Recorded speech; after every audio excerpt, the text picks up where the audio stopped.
All right, we are here again today to dig into another movie and to evaluate and to look at it from and through a Christian lens. hmm Um, Scott, I think this is the third one that we've done, so by now you might be a familiar face, but just in case, let's have you introduce yourself, Sounds and good. then we'll reveal the movie we're going to look at and jump in. Sounds good.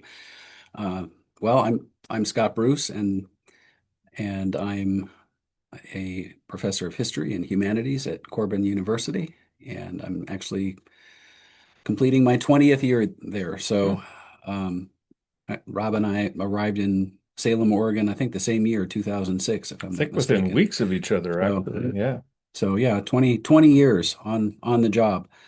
And as part of my duties at Corban, I am responsible, of course, for teaching history, as you would probably suspect, and also for teaching a number of courses in our humanities curriculum, including some film and philosophy courses, as well as some just broader philosophical oriented courses, including right now I'm teaching a class on Batman and philosophy. So, and the goal for these kinds of courses is that we are able to introduce our students to the most important thinkers, past and present in our world, and introduce them to the philosophies Mhm. themselves, of course, but to do so through the lens of pop culture as much as that's possible, because that's a really, I think, a convenient pathway for students to really lock in on some of the most crucial concepts. Yeah, and that's going to come into play with this film that we're looking at hmm today, because this is arguably one of the best films of all time,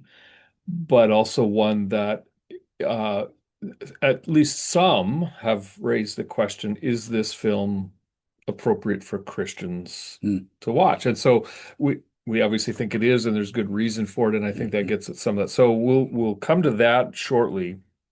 Um, but let's talk about the film. We're going to be looking today at the movie The Godfather, Francis Ford Coppola, starring, well, it's quite a cast Yeah, list, it's isn't it's it? a Uh, phenomenal cast, Al especially. Yeah. Pacino Uh-huh. and oh, I'm blanking on his name. The Don Marlon Marlon Brando. Brando, Sure. yeah. Yeah. Diane Keaton Diane is Keaton, the in late it. Diane The late, Keaton. yeah, just hmm passed away not that long ago. So, and some of these folks in their younger years and their hmm earlier in their career. So, um, let's talk first awards and recognition. There's tons of them, probably too many to list, but what are hmm some of the big ones that this one is Well, yeah, this winning? film certainly cleaned up at the Oscars, and it famously won Best Picture Mhm. for the year 1972. And Marlon Brando won the Oscar for Best Actor in a starring role, Mhm. and didn't show up to the ceremony. Famously, had a Native American girl step up on stage to accept his award for him, That's which right. very typical Brando, very unpredictable, that guy.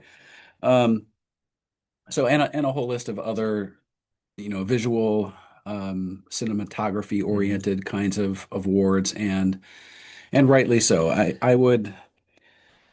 Well, I vacillate sometimes. I mean, I think my favorite film is Casablanca. Mm. I enjoy that film.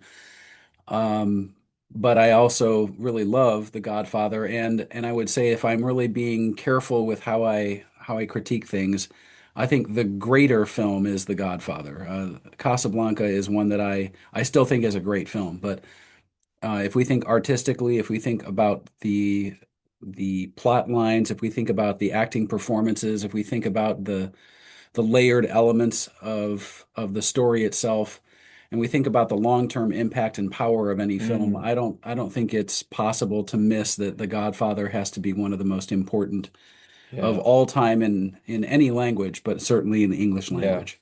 So, And it led to at least two sequels, Godfather 2, mhm. and then the third Godfather, but that went by a slightly different title, if I'm not mistaken, or had a When it was released, yeah, 1990, I think, didn't it come out? 1990. When it was released, it was The Godfather Part 3, but then they've gone back and done some Okay. storyline manipulation, and now they call it the coda. Yes, there. Okay. So, and actually, I think it's a big old mess. I prefer the Godfather Part Three. So, just from an efficiency perspective with the narrative, it just makes more sense with the Godfather Part Three. So if a person has never seen The Godfather, Mm.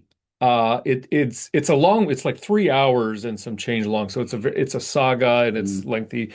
But in a nutshell, how would you summarize what's the movie about? So, so it is really actually it's a very clever film in its set piece because it's on the surface, it's dealing with the mafia, the Russian, excuse me, the Italian mafia in New York City, right after World War II. So World War II has just come to a close. It's 1945 when the film starts, and it's dealing with all the nuanced realities of mafia life, the mafia Hmm. organizations, organized crime in and around New York City, New Jersey, that part of the United States at the time.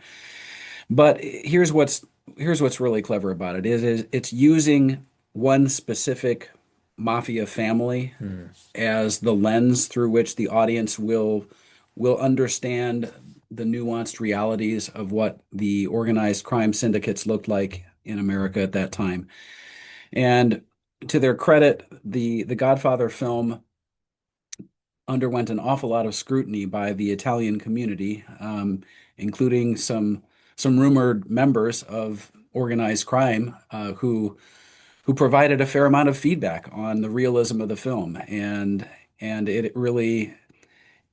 it's one of the hallmarks I think of the film is that it supplies a shockingly on point Hmm. representation of what life would have been like within an organized crime family. Now, the crime family in the film, as with the original story by Mario Puzo, who also wrote the screenplay, it's a fictitious family. So the Corleone family, it was not a real crime Yeah, family. is it a loose reference to any family that we know of, or is it all fictionalized? Yeah, it's a composite. Okay, So I mean, if we start going down that route, we'd start talking about probably 7 or 8 different crime families. So I think sure. it's a bit of a drawing together some frameworks from a number of different origin point. And we follow the plot through really it's hard it's not exactly focused on any one person, but it sort of is. I mean, we're following Michael Mm, Corleone hmm from he's just come back from the war hmm and he really doesn't want anything to do with mafia life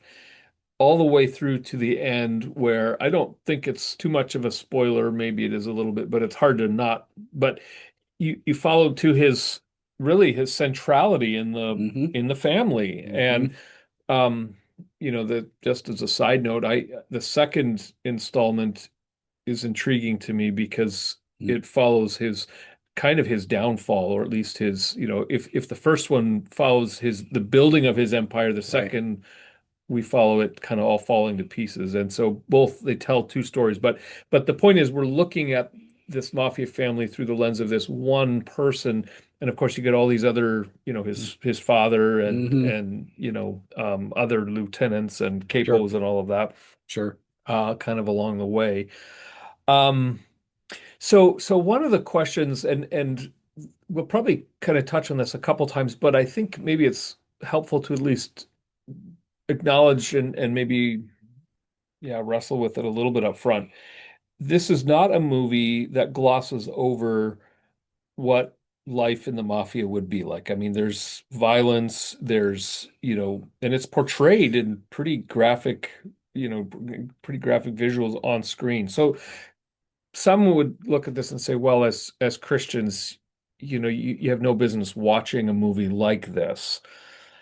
So from the outset, let's maybe acknowledge that question, but what would you say to that? Why might Christians see and find value in a movie like this?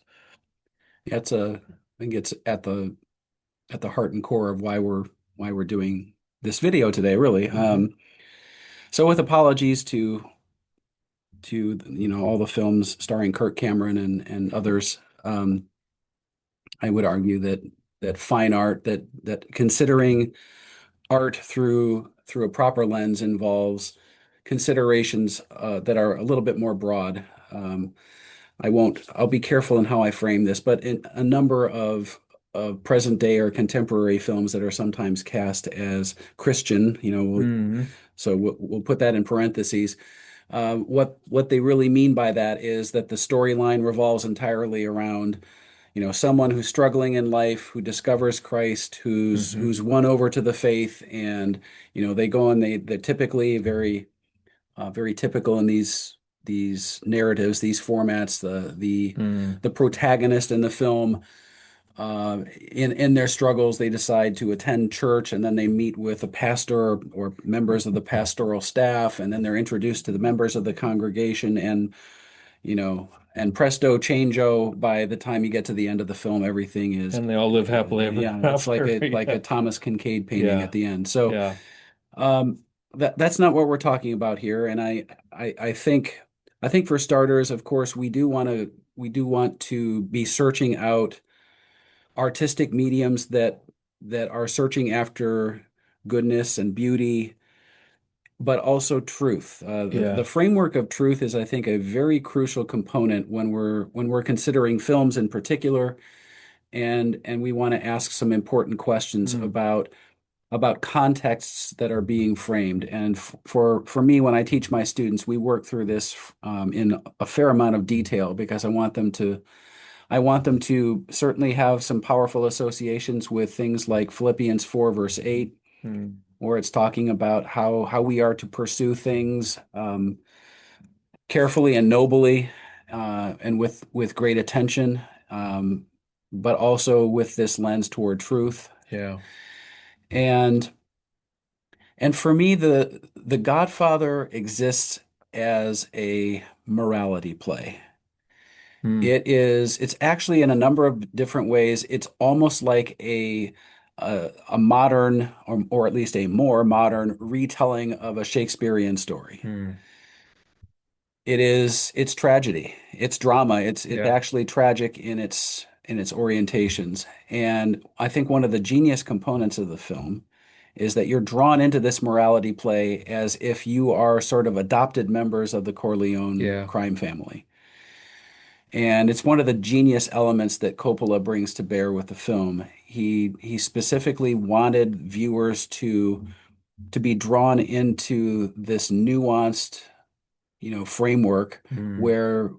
where they see the operational realities of the Corleone family, and yet they feel as if they have a sense of loyalty to those family members.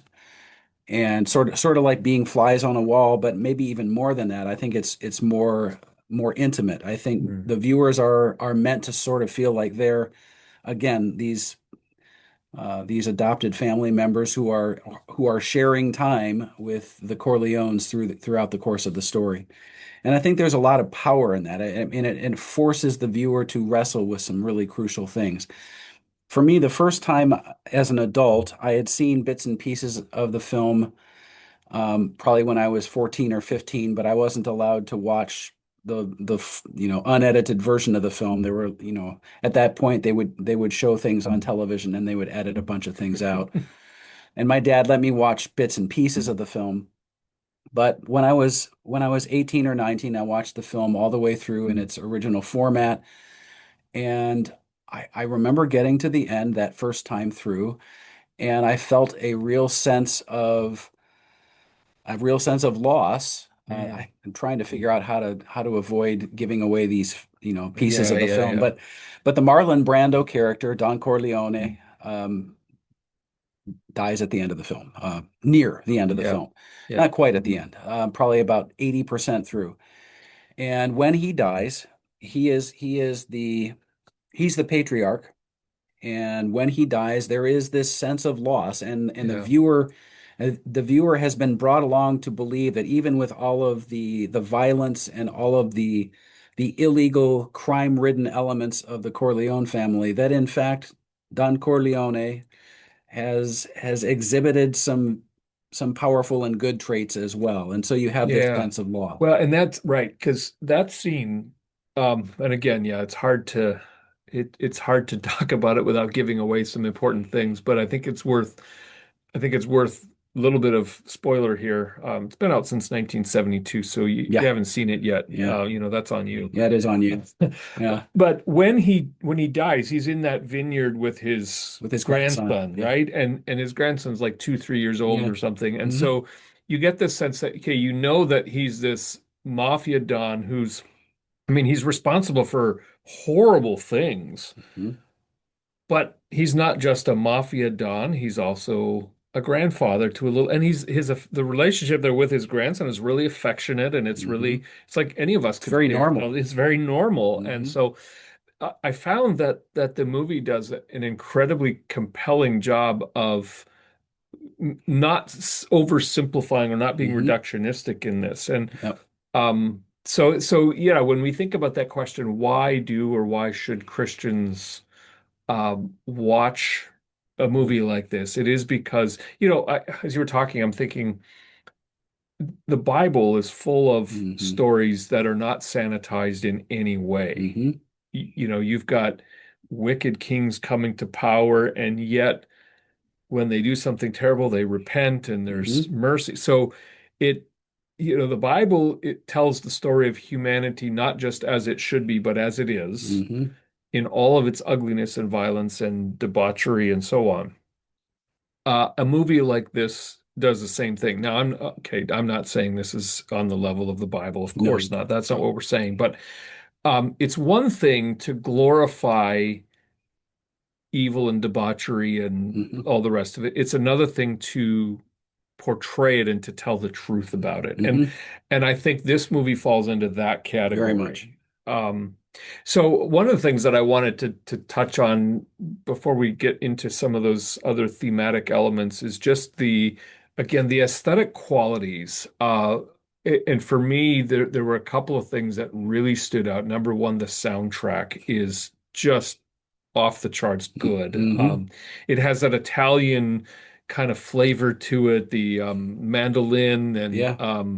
but it also has this, it's in minor key, and so it's kind of has Hmm. this haunting feel to it that it's both beautiful and sad at the same time. Hmm. And so I'm blanking on the composer. It's His name is Nina Rota. okay. Yeah, it's not as well known. It's not Yeah. like a John Williams or No. Hans Zimmer, but But it's a it masterpiece. is. It's The film score is just absolutely yeah. beautiful. And you're right, the music, as with any great film, I mean the musical score helps to bring emotion into that environment. So the viewers, are obviously, I think, compelled to kind of be sucked into the film even further if the score is done the Hmm. way that it should be. And it really is. It's a very effective score for this film. Yeah. Um, I think, when I was, the question about should Christians watch it, I think one of the key issues is that as a morality play, this is not a film that is, as you said, this is not a film that is trying to trying to suggest that the Corleones, that the mafia, the crime families that are portrayed, that these are people to emulate. Right. This is a film that is going to Right. portray the crises, the realities and the consequences of the decisions these crime families make, and how those decisions affect not only people we never know and never meet, but how they also contribute mightily to their Yeah. own dehumanization over time. Right.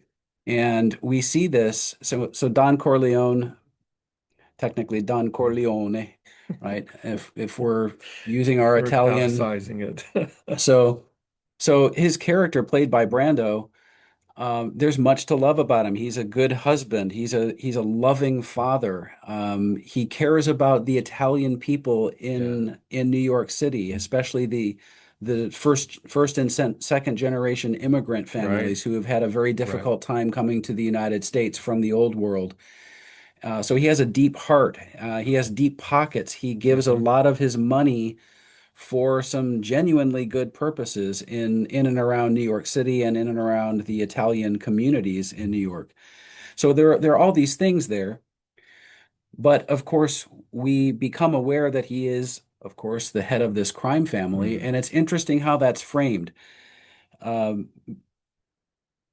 so Coppola's decision was to allude to mention activities without going into a whole lot of detail on what those activities looked like. So um, if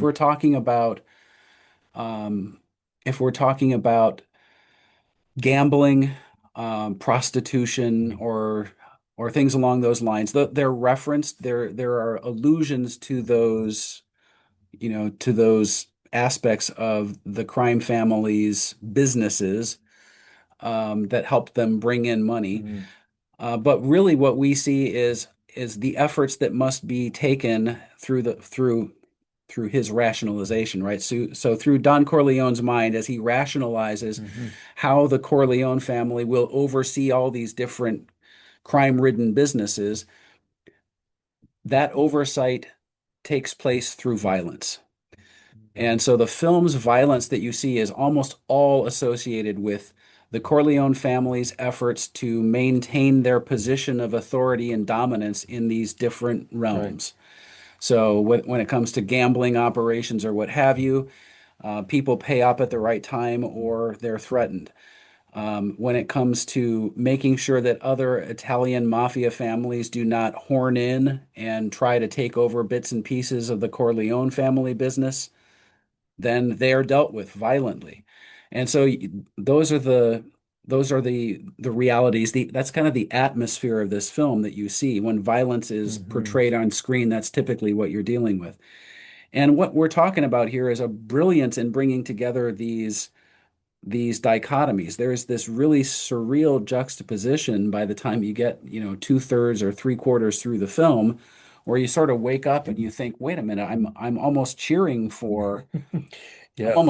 for the Yep. Corleones to Yep. succeed in these ventures, Right. but I shouldn't be cheering. I shouldn't be rooting for them. These are heinous activities they're involved in.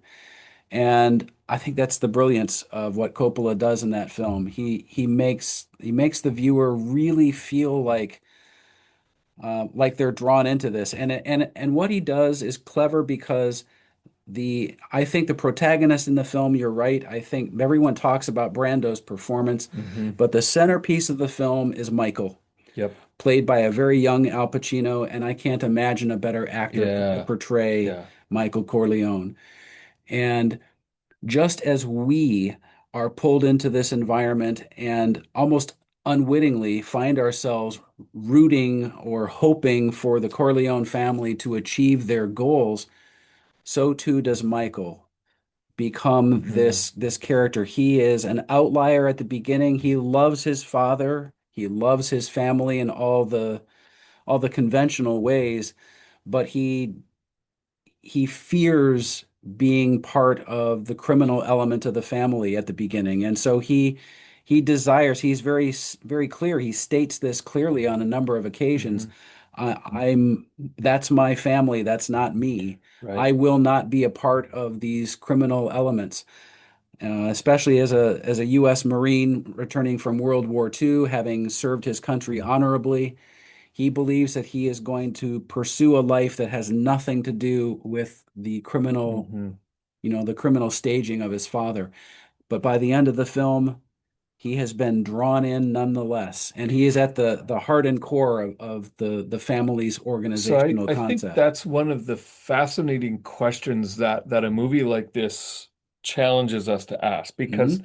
he does, he does start off not wanting to be part of it, but by the end of it, you almost have the sense that he's thriving on it. Like he's in the Oh yeah, middle of it and that he was and born for he's it. born for it Yeah, and he's almost, he's almost taking on the mantle of his father and becoming twice as much a son of his father, if you know what I mean. yeah. Like he's his father and then some, Hmm. and loves it.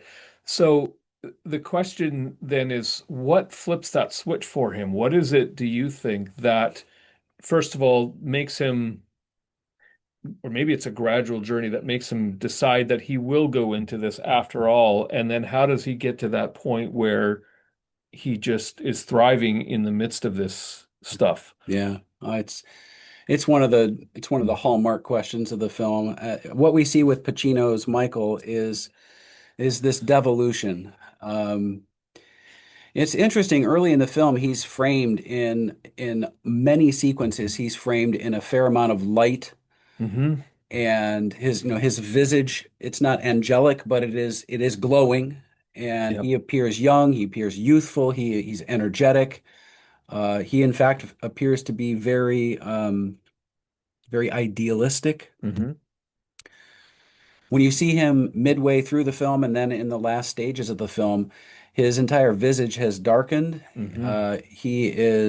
There is a sinister element to Michael by the end of the film. We see somebody we never imagined we would see in the first, 20 Hmm. minutes of the film. Right. And so you're right. The question becomes, what has happened? How has Michael essentially gone over to the dark side? I hate making a Star Wars reference, but that's really what happens. He has given himself over to the evil that he once beheld. And I think it's a critical question, a critical component of the film. And I think Coppola's clever in not saying, well, it's this thing. Yeah. We can just say, well, this is what happened, and this is why Michael made these choices. It's not one thing. It is a pattern. It is an sort of an incremental stage by stage defeat of character, defeat Yeah. of will, and he progressively gives himself over to the very things that he once held at arm's length. Part of that, I think, is because of his deep devotion and love for his Hmm. father Right.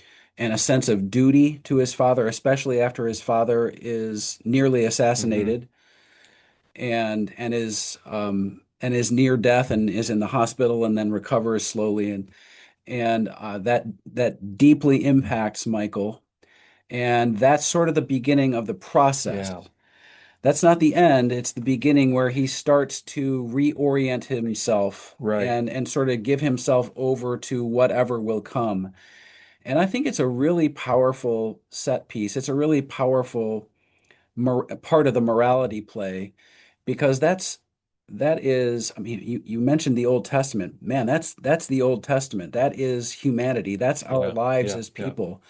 We make free will choices every day, and maybe we don't always realize in the moment what those choices will mean, but they all have consequences, and some of those consequences can be rather elaborate and rather extreme. Yeah. And Michael's choices absolutely have consequences, and they bring him into the Corleone family fold, right? Yeah, right. I'm glad you mentioned the assassination attempt on his father because that for me was the moment, and you're right, it's not any one thing, but to me that represented kind of a little shift in his thinking Hmm. where, okay, if you go after me or the ones I love, Yep.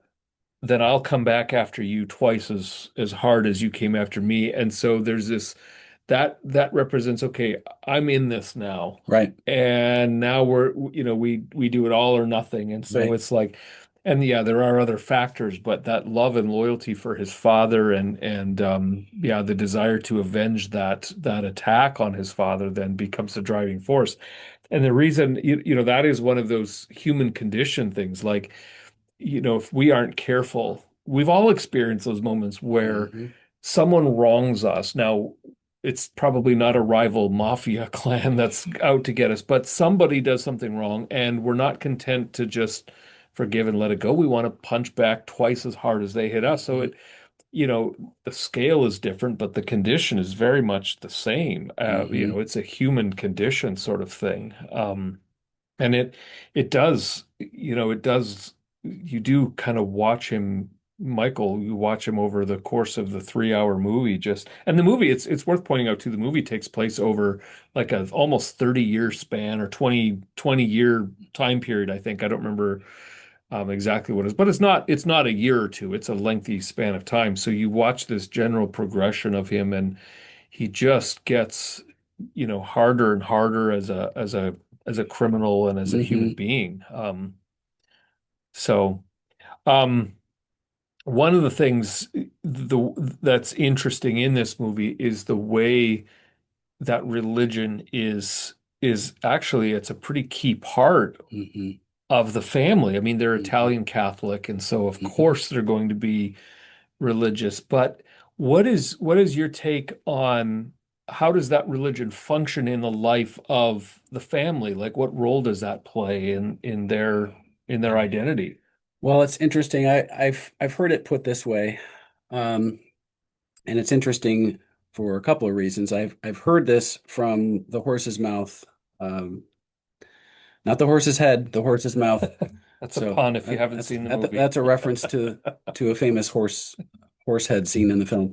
Um, so I went and heard Francis Ford Coppola speak up in Portland about 8 years ago now, and he referenced this component with the Godfather films, the ways in which Christianity, especially Catholic Hmm. Christianity, the way that it was depicted in the film and how it was central to the plot line, to the various components of the story. Um, and he admitted on stage that night when he was talking, he said that he himself for years, as a young adult man and on through closer to middle age, he hadn't abandoned Christianity, he hadn't completely abandoned the faith, but it was not central to his Mm, life. Uh, and he said in the wake of Apocalypse Now, mm, which is another film he made in the late 1970s, that he made it through a crisis of faith and sort of came mm, roaring back to his more devout orientation, which is meaningful, of course. And I think it's central to the film, for a couple of reasons. His depiction has power because I think we're supposed to believe, at least in the case of Don Corleone, Marlon Brando, his wife, so Mrs. Corleone, probably even in the case of their daughter Connie, mhm, um, played by Francis Ford Coppola's sister, Talia Shire, who many know from the Rocky films later on. mm, Uh, and perhaps maybe at some level even Michael, that they do believe in the core elements of the Christian faith, but they they don't seem to understand that belief is supposed to bring mm. a a changed life. That if you're a Christian, okaying mafia hits seems to be at odds. There's Not a this fruit of the spirit. this is a very strange projection of the Christian life, and what we see is that there's a lot of manipulation. I think in part there's a little bit of denial in place. Mm, There's certainly some obvious manipulation of Christian theological principles, um, and so we're watching this, and in the film, Christianity essentially becomes this situation where you have this veneer of respectability with the church. So they go to mm, mass, they have a family priest that ministers, almost privately to the Corleones themselves. You see characters pray during the film. Um, there is a famous baptismal scene or mhm, baptism scene near the end of the film, mhm. but the it's almost like the Christian religion is used to shield the Corleone family Yeah, from charges of crime, corruption, violence, and all the rest, as if they can claim, well, no, we're just good, Italian Catholics, and yeah, we're just engaging in our normal family business, which is ostensibly olive oil importation. yeah. But that's really how the Christian religion is used, and in some of these sequences, it's pretty. Boy, there's some fascinating moments like that baptism. There's a lot of violence that's brought Well, yeah, into because the I was going to religious bring that moment. up because near that point in the movie, there's kind of two parallel plot lines that are unfolding. One of them Hmm. is, this little baby that's been born and who's going to be the baby's godfather, and Right. and then at the same time is this we've got to do something to consolidate our power and to eliminate our Hmm. rivals. And so the baptism scene ends up being kind of the culmination of both of those because you Right. get the baptism of this little baby. Um, and in part of that, I renounce Satan and all of his, Hmm. evils, and it's like this renunciation of evil. But then interspersed with that scene, you've got all these mafia hits going on. They're essentially eliminating each of their Hmm. enemies one by one, and you see it in pretty graphic form. They're Hmm. being shot or they're being, strangled or whatever. And it's Right. like it's jarring to Hmm. see, yeah, we adhere to this.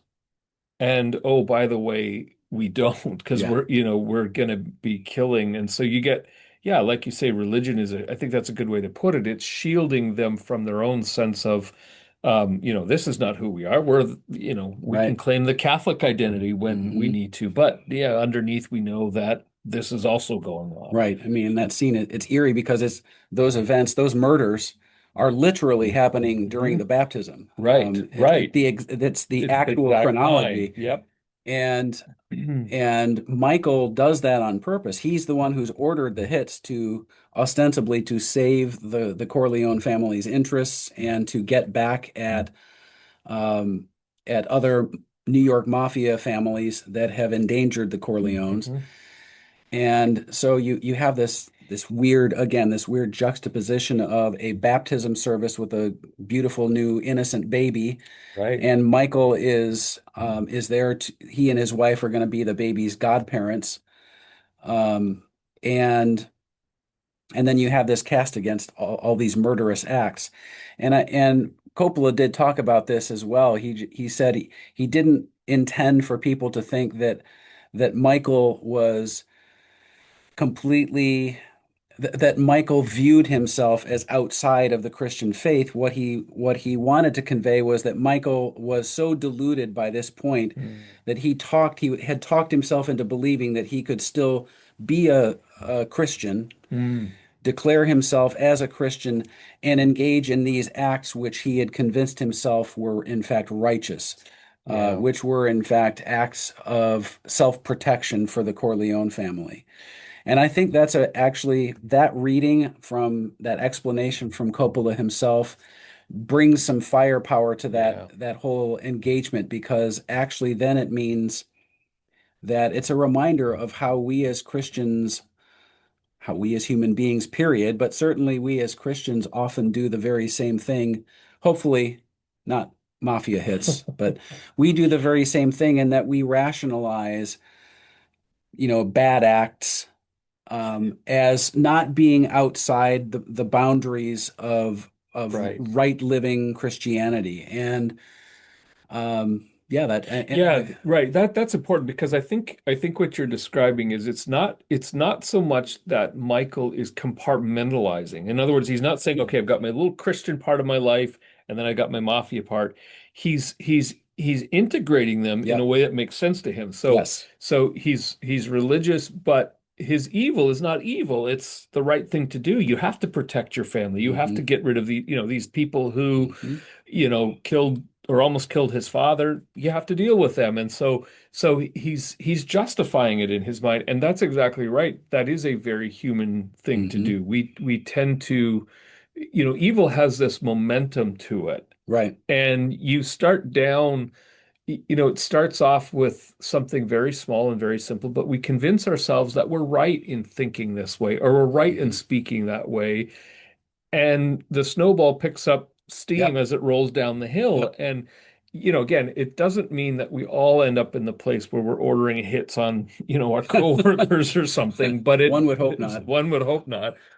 But it does mean that if we aren't careful and if we aren't guarding against it, we do end up in a place where maybe more figuratively, we're attacking the very life of our neighbor. Hmm We're going after their reputation, we're going after their, hmm well-being or whatever it might be. We're assassinating their character, Yeah. right? Yeah, We may not be exactly. assassinating them physically, but we are Exactly. still engaged in Exactly. It's an assassination. attack on their life as not their Right, physical life, but their right. being. Yeah. And I think it's a really clever layering by Coppola in the film, because with all of this, I mean, there is this sense that, Michael is responding to genuine atrocities that have been Mm, committed against either him individually or his family. When there is the assassination attempt on his father and his father's in the hospital, Michael is assaulted by police out front hmm. and they Right. break his jaw. And then there's a famous scene in a restaurant. Michael goes to Hmm. Sicily. In Sicily, he marries a young Hmm. Sicilian woman. She is assassinated Yeah. by New York mafia members who find out that Michael is there. Right. So she's killed. While he's gone in Sicily, his brother Sonny is murdered Hmm. Right. by other mafia families in New York City. So all of that in Michael's mind, it builds up to this crescendo, right? Yep. You're seeing this, and his response is, my duty is to my father, to my family. Yep. I will protect them at all costs, and that includes a capacity of a willingness to utilize brute force, in fact, murder if I deem Right. it necessary.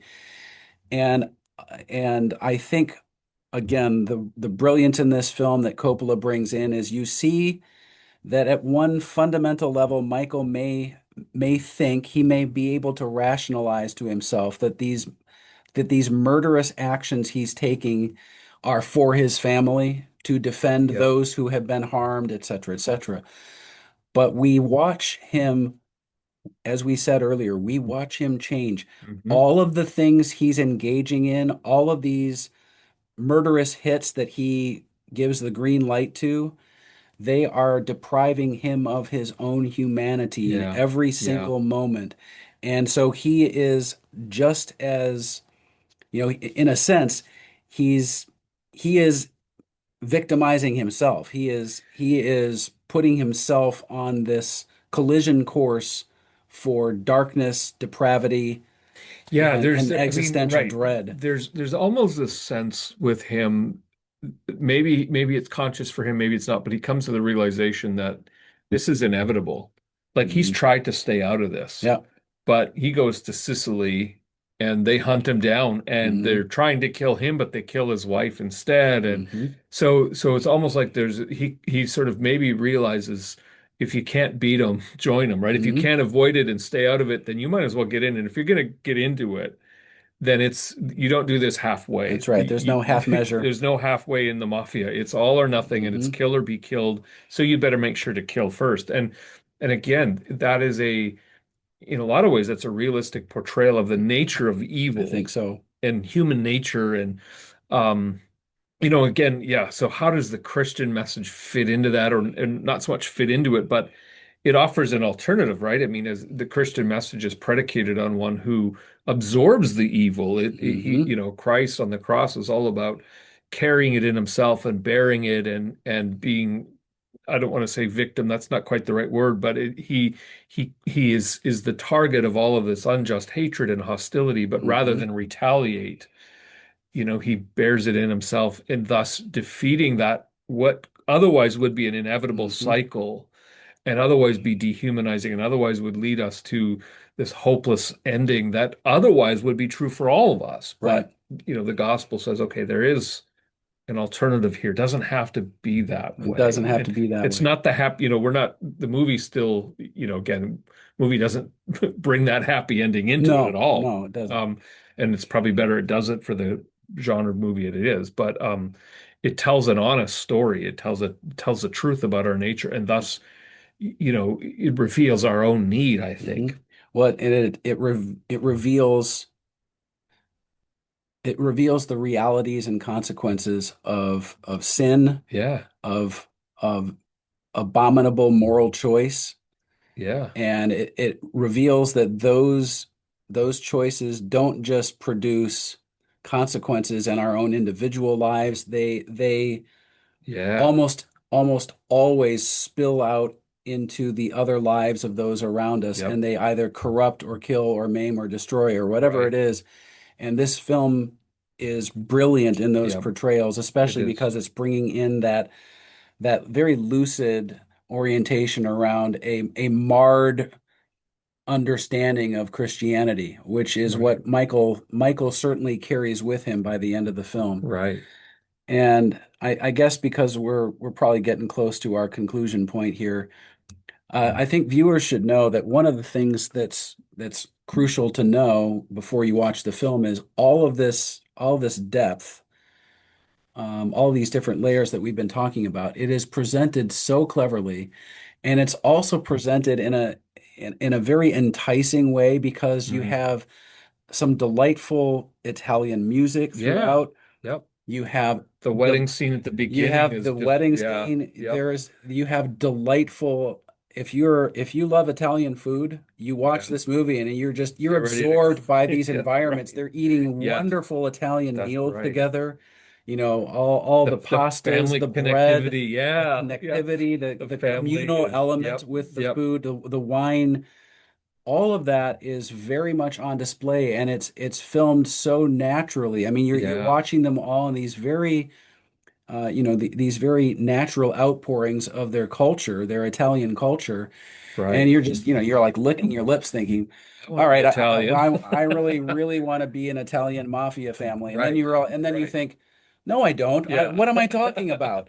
Uh, so it's actually very very cleverly done. There is Yeah. not a single there's not really a single um, crime or drama crime family film from post 1972 or post 1974 with part two Mm. that doesn't have to contend or pay homage to The Godfather, and just about every mafia film I've seen since, and every film that's portraying uh you know the realities of crime in America, they are oftentimes paying homage to The Oh yeah, Godfather. for Either sure. directly or indirectly, they are doing it. And it's because this film is so brilliant. Yeah. No, that's right. And that is, I think, maybe a good place to end. But it is such a well done film. The cinematography, Hmm. the acting, we didn't even say much on that.